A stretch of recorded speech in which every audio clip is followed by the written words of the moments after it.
on a particularly preposterous note. Two great mysteries dominate our lives, love and money. What is love is a question that has been endlessly explored in stories, songs, books, movies, and television.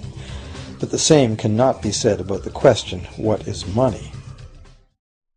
I certainly dispute that. After all, I've been explaining exactly what money is for 43 years. And how?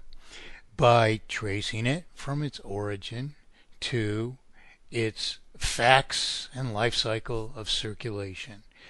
Now, in truth, anybody and everybody who understands this would have done the same thing.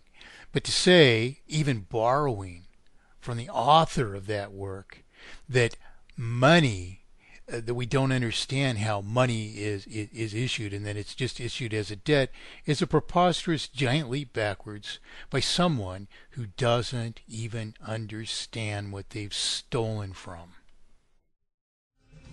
It's not surprising that monetary theory hasn't inspired any blockbuster movies, but it was not even mentioned at the schools most of us attended.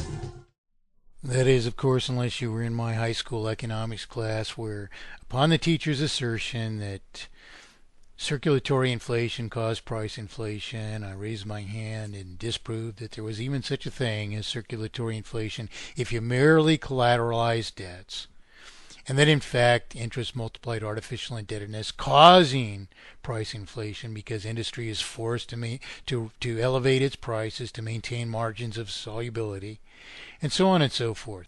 But why isn't there a blockbuster video then? Because each person like this, Michael Moore has written about economics, hadn't done anything on them. This is years ago, and now he's produced, a couple of pieces.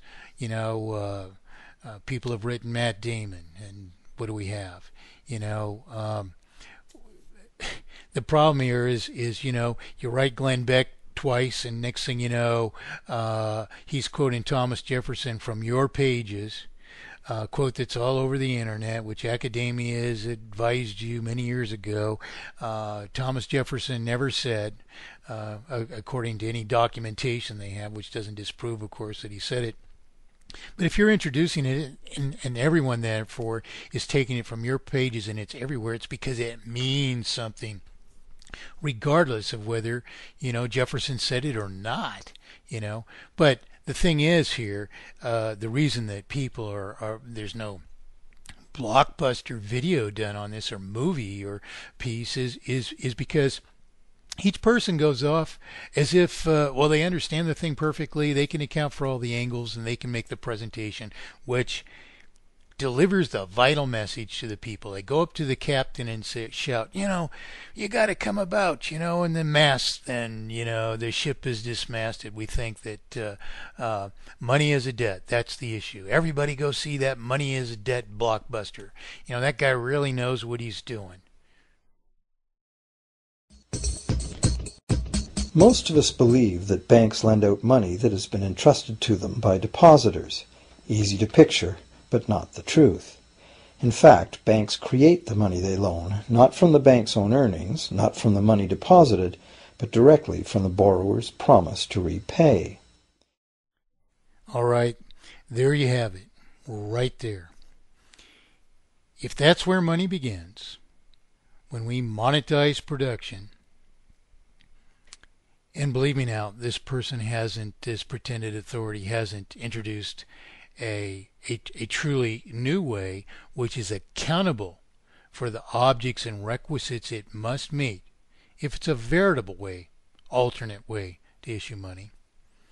But if money always starts as our issuance of a promissory obligation, then how indeed, in fact, can we eliminate the fact of debt from money in properly monetizing all of the prosperity we are capable of?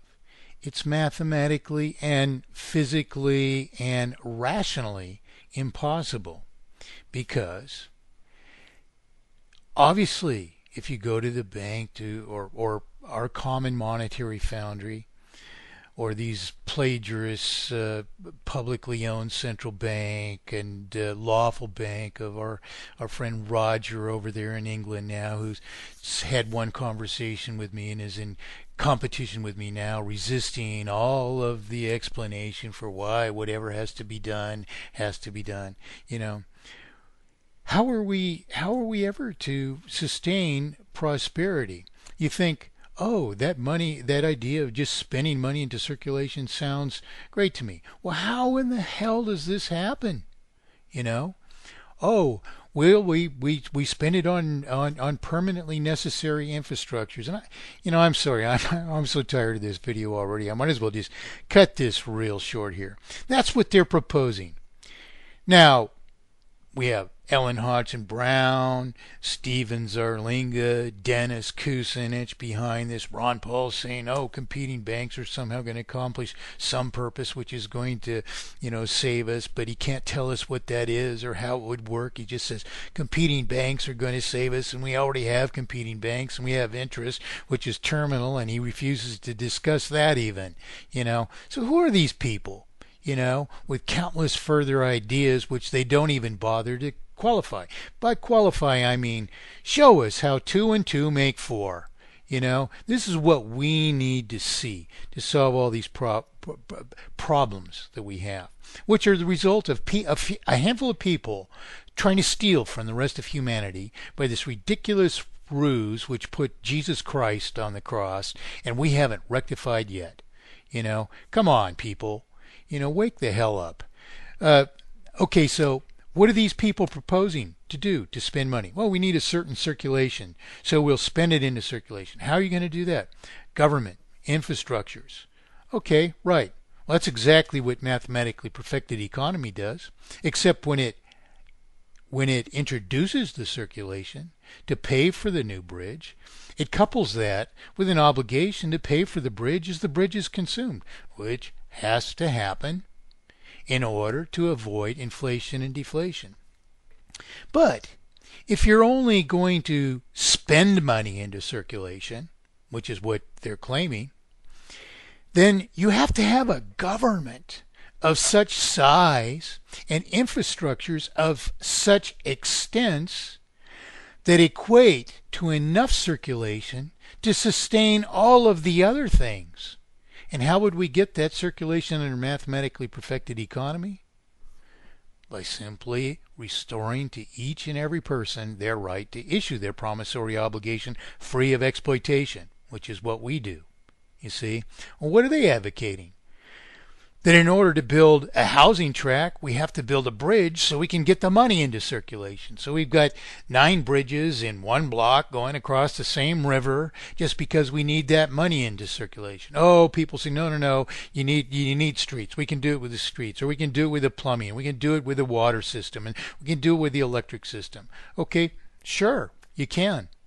But if you issue the money under mathematically perfected economy, just allowing the people together as government to fund just the things they need rather than to fund things they may not need, or a size of government which is only proportional to what circulation they need, merely so they can pretend that spending money into circulation is the right thing, that's what you're going to get. You're going to get a huge, redundant, gargantuan government, gargantuan infrastructures. You're going to have people fighting over who should be doing this, who should be doing that, who's going to get this money, why not do this project, which the only justification for which is we need that money in circulation so that this housing project can be built. Okay, sounds good even to some people right there. But now let's think about how people are going to pay for those houses. How does our newlywed couple pay for $100,000 when money can only be spent into circulation? They have to save it their whole life and maybe own a home at the end of their life, though they were paying for it all the while. Meanwhile, you leave them subject to exploitation. You have landlords charging exorbitant rent so their tenants can never leave and have to pay them forever and can't own a house. Why shouldn't a person who can afford $1,000 a year, or $83.33 a month, be able to buy a $100,000 home with a 100-year lifespan, which under mathematically perfected economy is just to pay for the home as you consume of it with an equal measure of your own production. Is there some offense in that because there's an obligation to pay for the property as you consume of it? Absolutely not. So how do we put that newlywed couple into that home? And how do we provide to reward the potential producer of that home for production which can never be afforded otherwise? Promissory obligations. And what is the only way that money can ever be introduced to circulation? The only way that we can rightly monetize any of our production other than a promissory obligation? There is no other way. Because in order to solve inflation and deflation, which is to maintain the integrity of the currency, to maintain the value of the currency across all time, you have to maintain a perpetual one-to-one-to-one relationship between circulation, remaining value of represented property, and remaining obligation to pay just that much for the remaining value of the represented property. That's the only thing that achieves all of the objectives of all the naysayers and all the pretended solutions which deviate from mathematically perfected economy, so a plagiarist can make a pile of money. So that's the real issue here. You accomplish those objects with minimal government. In fact, nothing but software in a data system. You don't have to build the infrastructures that are redundant, so you can simply introduce that much money into circulation. Not even providing a way to retire it from circulation so that you are avoiding inflation and deflation. And so these people who plagiarize my work and claim that the Bank of Canada can accomplish this purpose without the principles, the simple, indisputable, and indispensable principles of mathematically perfected economy, how do they say in reply when I say, well, if you just spend it into circulation, it's inflationary? They say, how is that? Well, suppose all there is this housing development, for instance. It depreciates throughout time. We're the last people on earth. How do we maintain the integrity of the currency the whole while? We never have any further production. Of course, this is an exaggeration, but the real things will happen like this to some extent during which you want to maintain at all times you want to maintain the integrity of the circulation, because if the value of money goes up or down by subversion or of this principle of a one-to-one-to-one relationship, then someone is injured. The holders of money are rewarded if the value of money increases. They're penalized, or an injustice is committed against them if it decreases. Likewise, property owners are offended or rewarded unjustly if the inverse occurs. So it's vital that you maintain this perpetual one-to-one relationship. And this example or this question is just phrased in a way is, well, how do you account for things as they depreciate in value? There has to be an answer, or you cannot be solving inflation and deflation as these people falsely claim if they're just spending money into circulation. You see, they want to deny that this obligation exists. It sounds better, and they can get away with plagiarizing me to boot. It's simple as that. That's all these phony people are about, every one of them. So the issue here is the question has been asked. How do you retire this circulation so that you don't suffer deflation